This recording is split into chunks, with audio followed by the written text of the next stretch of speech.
You're staring at her dry reply on your screen, so you type more, softer, trying to keep her warm. And right there, your spine leaves the throne you built. You made her mood the king instead of your center. Jung would call it projection, but keep it simple. You gave her the power to decide if you matter. When she answers slowly, your whole mood drops in seconds. That's the attention economy, using you like every other man. Men once bent for queens and vanished from real influence. You're doing it digitally, with over-texting and endless replies. You thought pleasing her would create desire. It created convenience. Dating dynamics punish men who respond quicker than they breathe. Here's the part you don't like hearing from another man. You weren't loving her. You were abandoning your own center. You trained her to expect your energy without having to earn access to it. Masculine sovereignty dies when you make your ruler. Audit your last 10 chats and mark every instance of over-explanation. See how quickly you left the throne to chase tone. Choose response windows over instant serving. Let her earn presence. To fix this, you first need to know what power is for a man. Power for a man is not how soft he speaks. It is not how quickly he answers her messages. Jung would say, power starts when energy returns home, when the ego sits like a throne and stops performing for moods. That is the difference between a center and an act. You started performing because the room rewarded performers.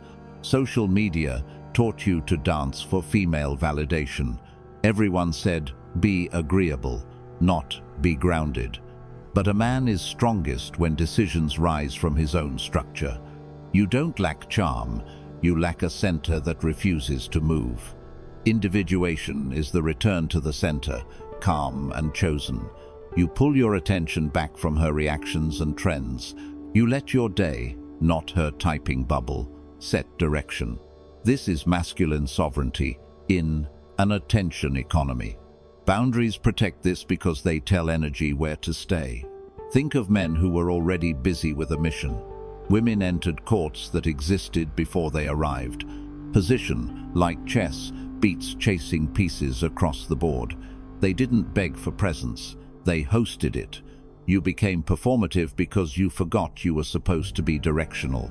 Modern dating dynamics punish the always available male. When boundaries erode, attraction erodes right behind them. She respects the man whose rules you live by and stay fixed. Scarcity makes her effort rise to meet your standard. Choose structure over speed and watch the tone change. So, write 5 non-negotiables with women right now. Reply windows, respectful tone, no disrespect twice, mission before romance. Name what you will stop doing for approval. Make it specific to texting, calling, and gifting, not vague intentions. Clear rules are what separate grounded men from performers in dating. Write it once, enforce it consistently. But if you don't see the trap, you'll keep giving this power away to women who haven't even asked for it. When Jung talks about projection, he means lost energy. You hand parts of yourself to someone outside you. With women, you hand it to the one you idealize. Then you start serving what you placed on her. You meet her once and build 10 scenes in your head. You decide she is kind, loyal, rare, and different.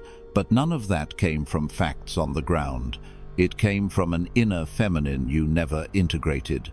Now watch the trap form in dating dynamics clearly. You double text, she delays. You feel anxious and chase. Because your projection lives on her phone, not in you. Her response windows start ruling your masculine sovereignty. She can hold 10 men like this in the attention economy. Each man thinks he is special because he projected harder. You weren't pleasing her. You were worshipping your own projection. So she reads you as low scarcity and high availability. History has already shown us the knight versus queen problem. He worships the image and becomes disposable furniture. You repeat it digitally when you sacrifice the king to a pawn. In chess, position matters. In life, your issues are centered more. Here's the unflattering part you have to accept. You made her react to your weather and called it love. You chose mood dependence over the rules you live by.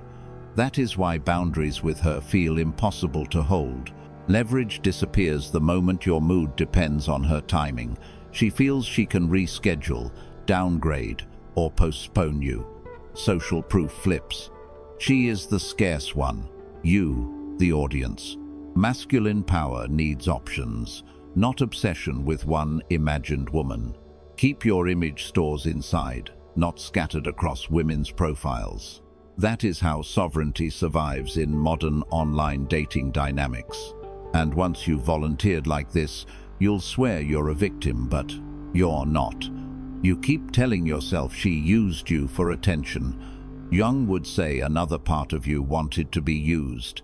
The shadow in you wanted to be liked and chosen, so you offered more than was asked. This wasn't force. This was volunteering. Look in the mirror and name it. Men at court once brought gifts to stay close. They were not commanded. They were scared of distance. You repeated that in chats, calls, and random transfers. You mistook compliance for love. In the attention economy, that reads as low scarcity. She saw access, not a man on his throne. This is the part that stings the most. No one told you to send long paragraphs at midnight. No one told you to fix problems she never paid for. You trained her to expect you for free. Dating dynamics punish that unearned supply. She organized her responses around your generosity. Jung's frame is responsibility, not blame and bitterness. When energy leaks outward, the ego becomes a servant. You can reverse it by rebuilding the rules you live by. Choose response windows over instant serving. Choose boundaries over nervous explanations. Choose to value your time like a scarce resource. Start simple for next week.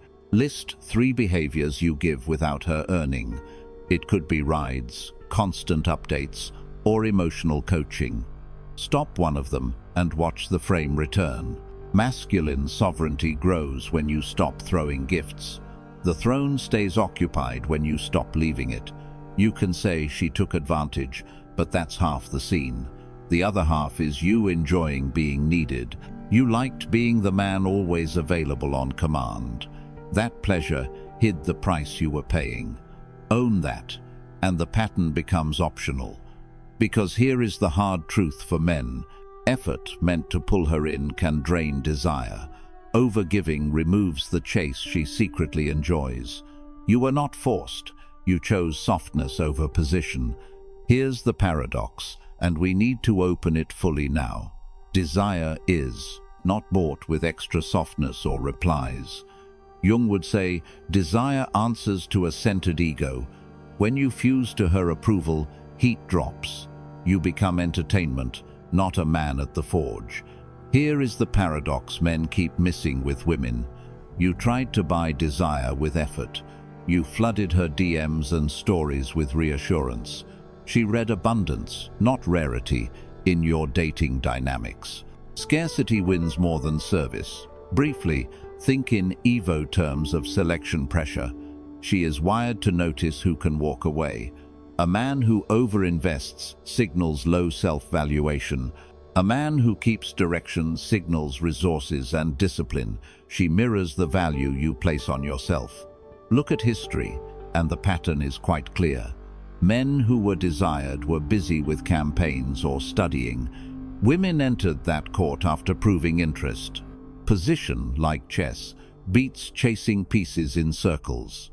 They offered attention like a king, not like a fan. The modern attention economy makes this even sharper now.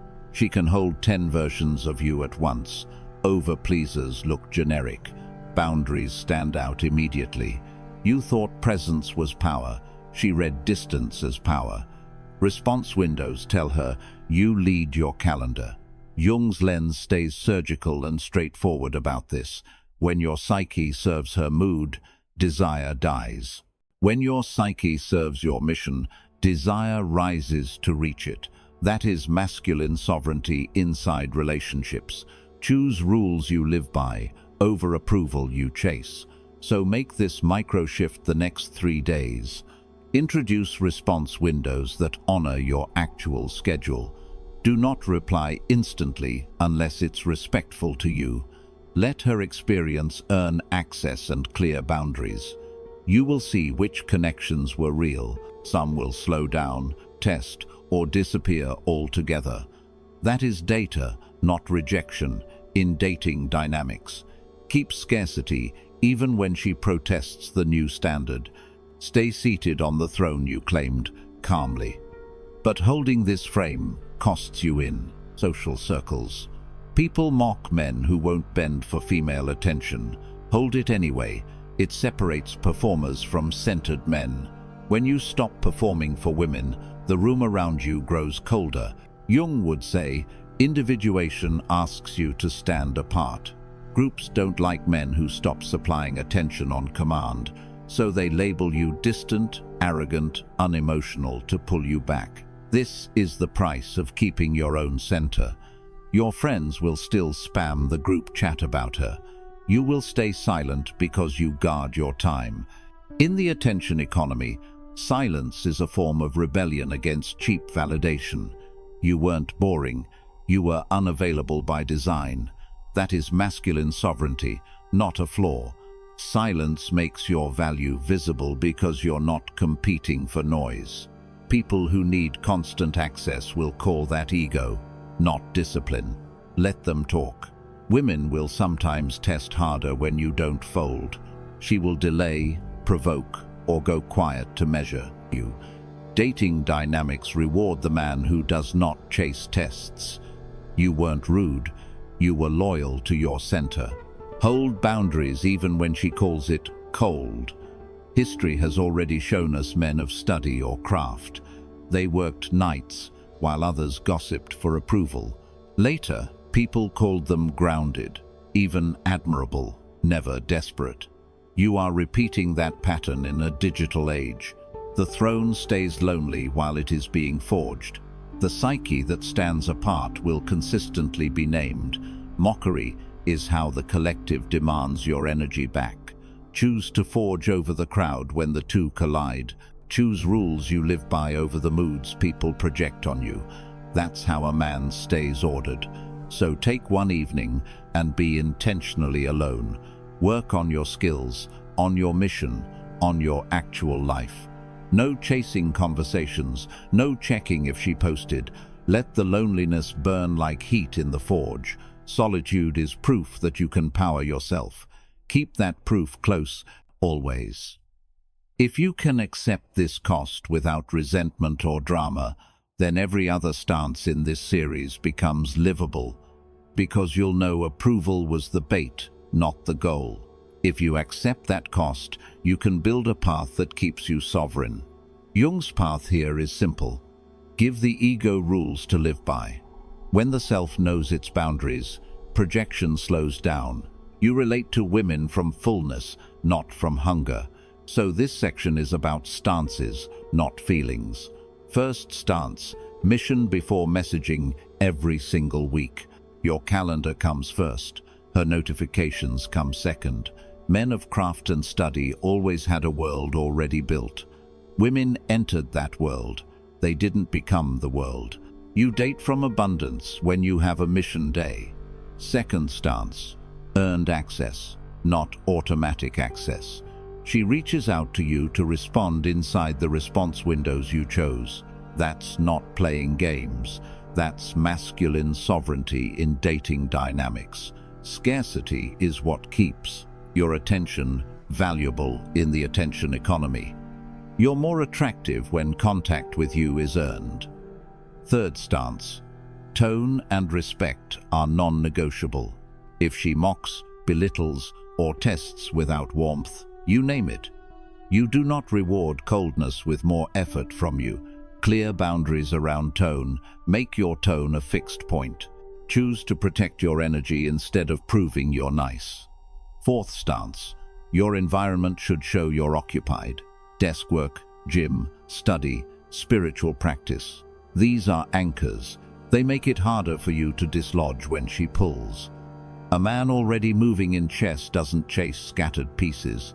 He guards his position and invites those who can keep pace with him.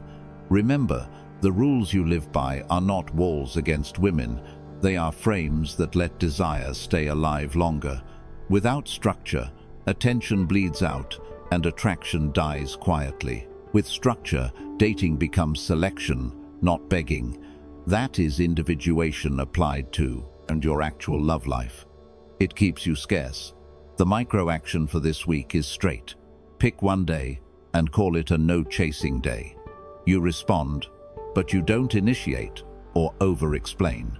Watch which people actually pursue when you stop feeding. That data will tell you who values your presence. Keep these rules steady and the fog clears. Now that you're ordered, you can see women clearly again, not as queens to serve, but as humans to relate to. Jung's lens makes this part cleaner than men expect. When you pull projections back, women stop looking mythical. She is no longer a goddess to worship or a threat to fear. She is a person with preferences you can accept or decline. The real problem was oversupply from you, not her gender. You didn't lose power to women. You gave power to fantasy. You treated attraction like a charity you had to fund. So she did what selectors do. In dating dynamics, she chose. Selection is not war. It is leverage responding to scarcity. Most men have no boundaries, so of course, she tests. She wants to know if your masculine sovereignty is absolute. She wants to see if your rules you live by ever hold.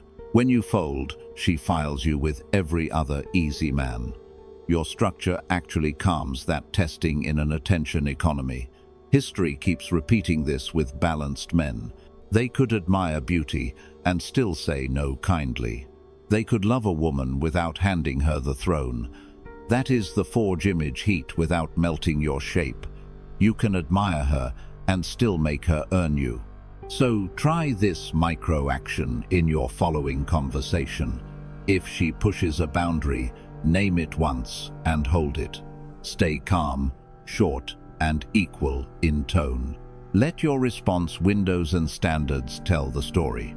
You are training her to deal with the real you. This is how projection withdrawal fixes your frame with women. You stop fighting them and start filtering them. You offer respect to those who match the structure. You waste less energy resenting the ones who don't. And when you live like this, you're not just dating, you're building a standard other men can follow. That standard is simple. Center first, romance second, fantasy never. Men around you will feel it. Women around you will relax into it, because order is attractive and earned access is always respected by healthy women. Guarding the throne is guarding the self that decides. Jung would call that the center that organizes everything. When that center is firm, love becomes a choice. You are not begging for attention in the attention economy. Men who are remembered were busy with work and building. They were not known for chasing tone in messages. Their standard made people rise. They did not crawl. You lead better when you're not trying to be adored. So this is the challenge for the next 72 hours. No over-texting, no double calling, no anxious explaining. Let your response windows match your actual life. Let boundaries speak instead of paragraphs. You're allowed to be rare, even with women you like. Your throne is a fixed point, not a couch to share. Hold it even when group chats mock your silence. Hold it when she delays to see if you'll fold. Masculine sovereignty is proven in those quiet tests. Choose rules you live over moods you chase. After 72 hours, you will see the pattern clearly. Who respected the distance, who punished it, who vanished. That is data for your dating dynamics and standards. Build around those who honor your scarcity. Release the rest without injury. A man who enforces this becomes calmer and sharper. He stops making women queens who outrank his mission. He starts loving from surplus, not from a leaking bucket. He becomes the reference point in his circle. That is the devotional side of discipline. This is a long game, like chess with your future. Guard position now, so your mission stays funded. Guard position now, so love can land on strength. The guard position is now open to younger men. Guard position now, so your past mistakes stop dictating future romance and reputation for the men watching you grow. Enforce